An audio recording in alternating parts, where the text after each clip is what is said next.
सरल शब्दों में कहा जाए तो अमेरिकी B-2 बॉम्बर्स का ईरान के परमाणु कार्यक्रम पर कोई असर नहीं पड़ा है।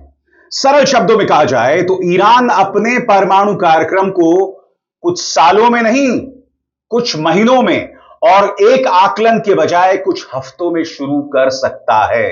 यह दावा कोई और नहीं, संयुक्त राष्ट्र कर रहा है। जी हां, संयुक्त राष्ट्र परमाणु एजेंसी के प्रमुख रफाएल ग्रॉसी आपके स्क्रीन पर हैं और वो जो दावा कर रहे हैं उसकी वजह से डोनाल्ड ट्रंप को लग रही है जबरदस्त मिर्ची। डोनाल्ड ट्रंप बुरी तरह से बौखलाए हुए हैं। डोनाल्ड ट्रंप यह कह रहे हैं कि हमने उनके परमाणु कार्यक्रम को बर्बाद कर दिया। मगर याद कीजिएगा दोस्तों, सबसे पहले CNN में यह खबर आती है और CNN यह खबर खुद अमेरिकी गुप्तचर विभाग की एक रिपोर्ट के आधार पर पेश करता है, जिसे डोनाल्ड ट्रंप फेक न्यूज बताते हैं।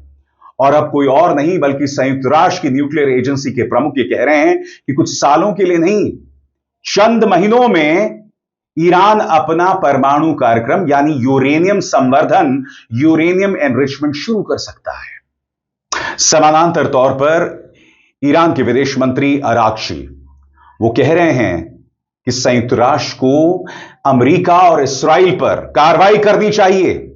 युद्धोन्माद को लेकर, युद्ध को लेकर जिस तरह की आक्रामकता उन्होंने दिखाई, बड़ा प्रश्न क्या संयुक्त राष्ट्र ऐसा करेगा? क्योंकि आपने इतनी बड़ी सैनिक कार्रवाई कर दी। ईरान के अंदर कम से कम 600 लोग मारे गए। इस्राइल को जबरदस्त नुकसान पहुंचा, मगर उसका असर क्या हुआ? चंद महीनों में ईरान अपने कार्यक्रम को फिर से शुरू कर देगा। बहुत जरूरी हो जाता है कि मैं आपके सामने पेश करूं संयुक्त राष्ट्र परमाणु एजेंसी के जो प्रमुख हैं रफाएल ग्रॉसी, उन्होंने कहा क्या है, इस पर व्हाइट हाउस की क्या प्रतिक्रिया आई है और ईरान इसे किस तरह से देख रहा है। ये तीन अहम पहलू हैं दोस्तों जो मैं आपके सामने पेश करना चाहता हूं। एक एक शब्द पर गौर कीजिएगा क्योंकि ये बहुत ही अहम मुद्दा है। एक एक करके आपकी स्क्रीन पर सबसे पहले रफाएल ग्रॉसी का बयान जिससे बवाल मच गया है आपकी स्क्रीन पर। संयुक्त राष्ट्र की न्यूक्लियर एजेंसी के चीफ ने कहा है कि अमेरिका द्वारा ईरान पर किए गए हमलों से उसका न्यूक्लियर प्रोग्राम पूरी तरह बर्बाद नहीं हुआ है। उनके मुताबिक तेहरान कुछ ही महीनों में यूरेनियम को फिर से समृद्ध करना शुरू कर सकता है। यह बयान ट्रंप के उस दावे के बिल्कुल उलट है जिसमें उन्होंने कहा था कि अमेरिका ने ईरान की न्यूक्लियर महत्वाकांक्षाओं को दशकों पीछे ढकेल दिया है। रफाएल ग्रॉसी की यह बात पेंटागन की डिफेंस इंटेलिजेंस एजेंसी की शुरुआती रिपोर्ट से मेल खाती है, जिसे सबसे पहले CNN ने रिपोर्ट किया था। उस रिपोर्ट में कहा गया था कि अमेरिका के हमलों से ईरान की न्यूक्लियर साइट्स के कुछ अहम हिस्सों को नुकसान जरूर पहुंचा है, लेकिन कोर कंपोनेंट्स बच गए हैं और इससे प्रोग्राम कुछ महीनों के लिए ही पीछे गया है, सालों के लिए नहीं। सबसे बड़ी बात दोस्तों, वॉशिंगटन पोस्ट की एक रिपोर्ट, और यह रिपोर्ट क्या कहती है इस पर गौर किया जाए। यह रिपोर्ट यह कहती है कि अमेरिकी गुप्तचर विभाग के अधिकारियों ने ईरान के अधिकारियों की बातचीत को इंटरसेप्ट किया है, जिसमें वो इस बात की पुष्टि कर रहे हैं। किस बात की पुष्टि? गौर किया जाए। द वॉशिंगटन पोस्ट ने रविवार को रिपोर्ट किया कि अमेरिका को कुछ इंटरसेप्ट किए गए मैसेजेस मिले हैं जिनमें ईरान के सीनियर अधिकारियों के बीच बातचीत थी। उसमें उन्होंने माना कि अमेरिका के हमले उतने तबाही वाले नहीं थे जितनी उम्मीद की जा रही थी। सबसे बड़ी बात, रफाएल ग्रॉसी ने यह बात न्यूज चैनल CBS के फेस द नेशन में कही है और उनका एक एक शब्द बहुत मायने रखता है और आने वाले दिनों के लिए गंभीर परिणामों की बात कर रहा है। गौर किया जाए, जब अलग अलग आकलनों के बारे में पूछा गया तो IAEA यानी अंतर्राष्ट्रीय परमाणु ऊर्जा एजेंसी के डायरेक्टर जनरल रफाएल ग्रॉसी ने CBS के शो फेस द नेशन से कहा, इस तरह का time pass approach mass destruction वाले हथियारों के मामले में सही नहीं है। उन्होंने कहा उनके पास जो क्षमता है वो अब भी मौजूद है। मैं कहूंगा कि कुछ महीनों के अंदर या उससे भी कम समय में वे दोबारा यूरेनियम को समृद्ध करने वाले सेंट्रीफ्यूज चला सकते हैं। लेकिन जैसा कि मैंने कहा, ईमानदारी से कहूं तो कोई यह नहीं कह सकता कि सब कुछ खत्म हो गया है और वहां कुछ भी बाकी नहीं है। यह बयान शो के प्रसारण से पहले जारी की गई ट्रांसक्रिप्ट में सामने आया है। सबसे बड़ी बात, रफाएल ग्रॉसी सीधे तौर पर अमेरिकी राष्ट्रपति डोनाल्ड ट्रंप के एक एक बयान की धज्जियां उड़ा रहे हैं। ग्रॉसी क्या कहते हैं इस पर गौर किया जाए। ग्रॉसी ने आगे कहा, यह साफ है कि नुकसान गंभीर है लेकिन पूरी तरह से नहीं हुआ है। ईरान के पास अब भी इंडस्ट्रियल और टेक्नोलॉजिकल कैपेसिटी मौजूद है, तो अगर वो चाहे तो इस काम को दोबारा शुरू कर सकता है। उन्होंने सीबीएस न्यूज से यह भी बताया कि आईएईए पर यह दबाव रहा है कि वो बताएं कि क्या ईरान के पास न्यूक्लियर हथियार हैं या वो हथियार बनाने के करीब था, लेकिन एजेंसी ने इस पर कोई पक्की बात कहने से इनकार कर दिया है। सबसे बड़ी बात दोस्तों, अब खबर यह आ रही है कि न्यूक्लियर नॉन प्रोलिफरेशन ट्रीटी से ईरान अब अपना हाथ खींच रहा है।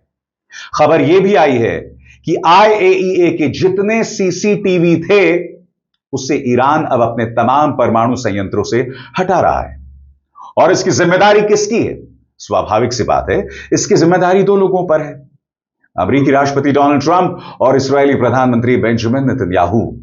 ये लोग अपनी जिम्मेदारी से कतई नहीं बच सकते। बहरहाल डोनाल्ड ट्रंप ने फॉक्स न्यूज को इंटरव्यू दिया है और वो कह रहे हैं कि मैंने मक्खन के जैसे, मजाक नहीं कर रहा हूं दोस्तों, ये उनके शब्द हैं, मैंने मक्खन के जैसे चाकू बटर में जाता है ना, बिल्कुल उसी तरह से ऑपरेशन था और हमने ईरान के परमाणु कार्यक्रम को बर्बाद कर दिया है। उन्होंने क्या कहा कुछ देर बाद, साथ ही ईरान की क्या प्रतिक्रिया है वो भी मैं आपके सामने पेश करूंगा, मगर सबसे पहले रफाल ग्रॉसी ने जो कहा है उस पर व्हाइट हाउस की प्रतिक्रिया भी आई है। व्हाइट हाउस क्या कह रहा है इस पर गौर किया जाए। जैसा कि रफाल ग्रॉसी ने कुछ दिन पहले ही कहा था, ऑपरेशन मिडनाइट हैमर से पहले और बाद में ईरान के न्यूक्लियर प्रोग्राम में दिन रात जैसा फर्क है और इस हमले से बहुत गंभीर स्तर का नुकसान हुआ है। एक अधिकारी ने आगे कहा, ईरान के पास कोई एयर डिफेंस सिस्टम नहीं है, तो यह सोचना कि वो आसानी से न्यूक्लियर वेपन्स प्रोग्राम को दोबारा शुरू कर सकता है, ये बकवास है। जैसा कि राष्ट्रपति ट्रंप ने कहा, ईरान कभी भी न्यूक्लियर हथियार हासिल नहीं कर पाएगा। अब यहां पर दो बातें सामने उभर कर आ रही हैं। व्हाइट हाउस ये कह रहा है कि ईरान के पास एयर डिफेंस सिस्टम नहीं है। दूसरी बात वो ये भी कह रहे हैं कि चूंकि उनके पास एयर डिफेंस सिस्टम नहीं है, लिहाजा वो अपने परमाणु कार्यक्रम पर दोबारा काम नहीं कर सकता। यानी कि अमेरिका इस बात की ओर इशारा कर रहा है कि वो ईरान पर दोबारा हमला कर सकता है। मगर वो एक बात भूल गया, अभी कुछ ही दिनों से व्लादिमीर पुतिन अमेरिका के खिलाफ बहुत उग्र हो रहे हैं। और याद कीजिएगा, जब यह खबरें आ रही थी कि खामेनी पर जानलेवा हमला हो सकता है, तब क्या कहा था पुतिन ने? इसी मंच पर मैंने आपको उनका बयान सुनाया था, जिसमें उन्होंने कहा था कि मैंने ईरान से बातचीत की थी कि आप हमारा एयर डिफेंस सिस्टम ले लीजिए, इससे आपको फायदा होगा, मगर ईरान ने दिलचस्पी नहीं दिखाई थी। नतीजा, उसे इतने बड़े पैमाने पर नुकसान हुआ। आपको क्या लगता है, यूरेनियम संवर्धन से पहले क्या ईरान और रूस में डील हो सकती है? अब तक इस बात की कोई सुगबुगाहट नहीं है, मगर ईरान भविष्य में खुद की सुरक्षा के लिए रूस के साथ समझौते पर हस्ताक्षर कर सकता है। मुझे इस बात पर ताज्जुब नहीं होगा और इस संदर्भ में हमें डोनाल्ड ट्रंप के बयान पर भी गौर करना चाहिए। उन्होंने फॉक्स न्यूज को इंटरव्यू दिया है और इस इंटरव्यू में उन्होंने क्या कहा है उस पर गौर किया जाए। बम ऐसे अंदर चला गया जैसे मक्खन में चाकू चला दो, बिल्कुल मक्खन जैसा। जी हां, यह बयान दिया है डोनाल्ड ट्रंप ने फॉक्स न्यूज को दिए गए इंटरव्यू में। वो आगे क्या कहते हैं इस पर भी गौर किया जाए। अब उस जगह हजारों टन पत्थर का मलबा पड़ा है, पूरा इलाका तबाह हो गया है।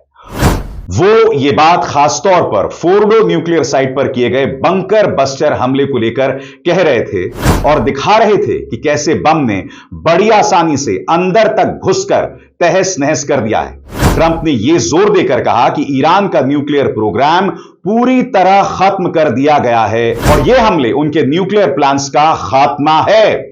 और आगे बढ़ने से पहले एक जरूरी संदेश, मेरे कार्यक्रमों के लिए आप नोटिफिकेशन का इंतजार मत कीजिए, मेरे चैनल में जाइए और खुद जाकर कार्यक्रम देखिए और रहिए अपडेटेड। और हां, ज्वाइन कीजिए मेरा चैनल, देखिए यह जरूरी संदेश।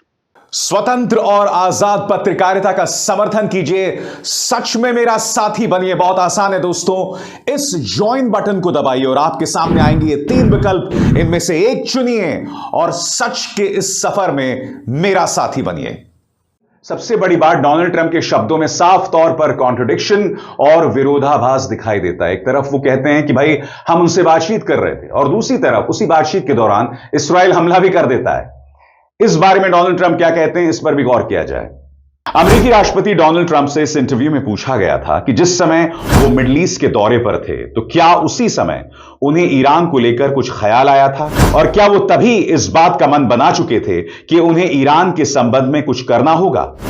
ट्रंप कई बार ईरान को लेकर कह चुके थे कि उन्हें बातचीत के लिए टेबल पर आना ही होगा।